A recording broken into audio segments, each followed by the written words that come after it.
Bacakan kitab yang lain, kita bacakan. Apa salahnya orang membacakan? Nomor 2 dengan sunnah. Nomor 3 dengan lin. Dengan lin itu maknanya dengan lembut. Karena kita bagaimanapun, Pak, fitrah kita sama manusia ini. Kalau diperlakukan dengan lembut, itu mudah menerima. Walaupun kita salah. Seorang bapak, orang tua, kalau anak kasar dengan orang tua, itu orang tua akan bangkit kemarahannya. Bagaimana kalau itu pemimpin dalam satu negeri? Oleh karena itu Allah Subhanahu wa taala menyuruh Nabi Musa alaihissalam untuk mendakwai pemimpin yang paling jahat di permukaan dunia ini, yang mengaku ana rabbukumul a'la, saya Tuhan yang paling tinggi. Yaitu siapa itu? Fir'aun. Apa katanya? Idhab ila fir'auna innahu tagha fakul hallaka ila an tazakka wa ahdiyaka ila rabbika fatakhsha. Nabi Musa, berangkatlah kamu kepada Fir'aun, karena dia itu taghut, karena dia mengaku dirinya Tuhan. Kemudian katakanlah dia dengan katakan yang baik, ya, berilah nasihat dengan baik. Fakul hallaka, tidak langsung ambilkan racun, tidak bawa tombak, tidak bawa bom, bunuh dia, tidak. Itu mendakwai pemimpin yang kafir, yang mengaku dirinya Tuhan. Ini ayat Al-Quran, ya, bukan karya tulis saya. Sebagaimana disampaikan oleh Bapak tadi, Kapolda tadi, ini adalah yaitu fatwanya Majelis Ulama.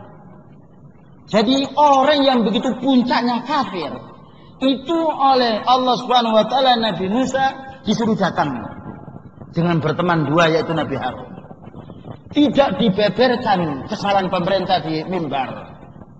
Tidak dibeberkan yaitu di spanduk-spanduk. Tidak lewat majalah-majalah, tidak lewat koran. Tidak demo, tidak. Karena itu merusak. Dan sudah kita lihat sendiri kenyataannya.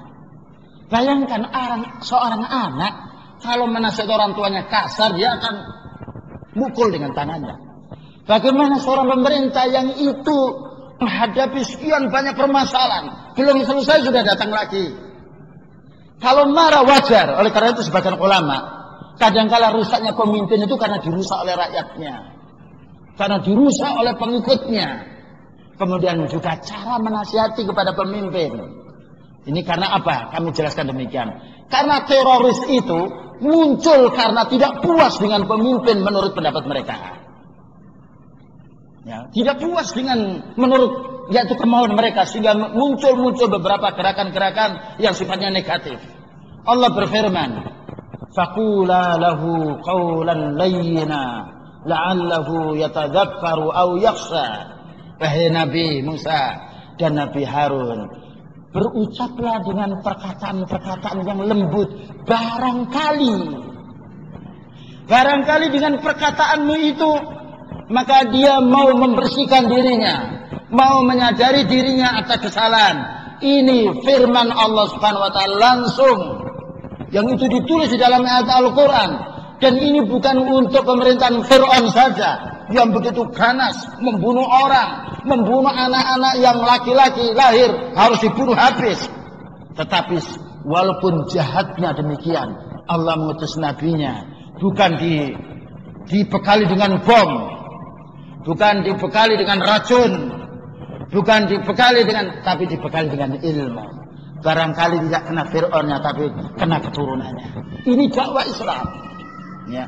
Supaya dakwah Islam ini tidak diracuni atau tidak dipinjam oleh orang-orang yang merusak Islam sendiri atas nama Islam, sebagaimana disampaikan oleh Bapak Kapolda tadi. Kita harus memahami, di mana-mana kayaknya kaum muslimin menjadi sasaran terus. Ya, seolah-olah Islam itu berusak, tidak. Oleh karena itu tadi dijelaskan dalam satu hadis yang lafadznya innama bu'istu liutammima makarimal akhlak. Sesungguhnya aku ini diutus untuk menyempurnakan akhlak yang rusak, yang membunuh, yang teror. Bagaimana supaya berhenti menjadi akhlak yang mulia sehingga sejuk negeri atau umat ini. Kemudian juga Allah berfirman, walaqad ba'asna. Kemudian juga Allah berfirman, walaqad ba'asna fi kulli ummatin rasulan an i'budullaha wajtanibut taghut. Kami utus setiap umat ini seorang utusan agar mereka bisa beribadah kepada Allah dan menjauhi yaitu tauhid peribadatan selain Allah Subhanahu wa taala. Ini dakwah di dalam din. Supaya kita pahami ya. Jadi kita harus mendalami makna dakwah di dalam din ini supaya kita ini betul-betul menjadi orang yang belas kasihan kepada umat. Belas kasihan kepada orang kafir. Bagaimana belas kasihan kepada orang kafir? Jangan dibunuh dia. Kan itu makhluk Allah. Kalau mereka mau membunuh, menyerang, ya baru itu kan melawan. Ya kita tolak, kita membunuh dalam rangka menolak. Adapun mana ayat waqatilu perang, ya perang itu bukan harus dengan pedang. Rasulullah SAW memerangi mereka dengan ilmu, menyampaikan ini yang Islam dipaparkan supaya mereka berpikir, supaya membanding, supaya mereka tahu bahwasanya Islam itu adalah rahmat untuk alam semesta ini. Wa ma arsalnaka illa rahmatan lil alamin.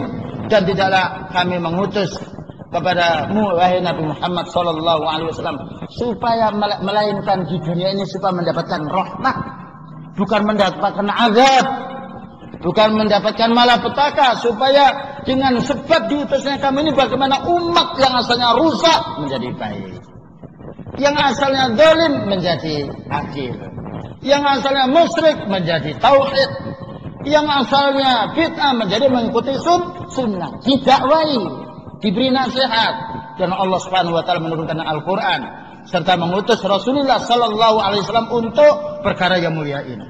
Kemudian juga hal-hal yang lain yang dilarang kita ini berbuat teroris. Di dalam satu ayat Al-Quran memberikan penjelasan, wala tulqu bi aydikum ila tahluka, wala tulqu bi aydikum ila tahluka, dan kamu jangan membuat dirimu itu berbuat kerusakan, baik merusak dirinya sendiri seperti bom bunuh diri. Tidak ada bom bunuh diri mati syahid, tidak ada Pak. Bukan ini ngecap, saya bukan pegawai negeri Pak, tapi saya adalah termasuk rakyatnya Bapak. Saya juga tinggal di negeri ini, juga mohon kepada Allah. Tapi ini ayat. Tidak ada sifatnya bom mati syahid karena bunuh diri. Kalau tadi Bapak minta penjelasan, tidak ada satu hadis pun dan tidak ada satu ayat pun. Bahkan ada hadis yang menjelaskan, wala tulqu bi aydikum ila tahluka, wala taqtulu anfusakum, dan jangan kamu bunuh dirimu. Sebagaimana hadis yang insyaallah nanti akan disampaikan oleh Ustaz kita Armin. Berikut, agar tidak panjang lebar, kami sampaikan fatwa para ulama sunnah, ya, supaya menjadi perhatian bagi kita semuanya. Para ulama pembela sunnah, ulama ingin yaitu mendakwai umat, ulama yang belas kasihan kepada umat, supaya orang yang asalnya akan mendapatkan azab ini selamat dari azab karena dakwah. Ada pertanyaan di sini, Syekh Abdul Aziz bin Baz rahimahullah, mufti ulama Saudi yang baru saja meninggal dunia, ulama yang dikenal baik di seluruh dunia oleh pemerintahan Saudi itu sendiri dan juga diterima oleh seluruh dunia bagi orang yang menerimanya. Ada soal demikian, hal mudaharatu ar-rijaliyatu wan nisa'iyatu diddul hukami wal wulati tu'tabar wasilatan min wasailid da'wa wa hal man yamutu fiha yu'tabar syahidan. Ini termasuk bagian pertanyaan yang disampaikan oleh Bapak Kapolda tadi, hafizahullah. Apakah demonstrasi unjuk rasa, nah, laki-laki dan wanita melawan pemerintah, melawan Amirul Mukminin, itu merupakan sarana dakwah sehingga orang yang mati dikatakan mati syahid? Ya, seperti sekarang banyak bensin naik unjuk rasa, tidak tahu apa sebabnya bensin naik. Dan alhamdulillah sekarang bensin naik pun kita masih makan nasi putih, dia masih tidur nyenyak, dibandingkan dengan saya masih kecil dulu makan isinya pelem, tahu isinya pelem, pelok, ya, tahun ya apa itu 30 tahun yang lalu. Sekarang alhamdulillah walaupun naik, alhamdulillah, ya. Ada pun orang berbuat jahat, dulu juga ada orang berbuat jahat, ya. Jadi kita mohon kepada Allah, mudah-mudahan diberi rezeki yang banyak. Dan apa sebabnya dinaikkan kan sudah jelas, membantu fakir miskin. mendapatkan satu bulannya sekian. Kita tidak tahu urusan yang ada di atas.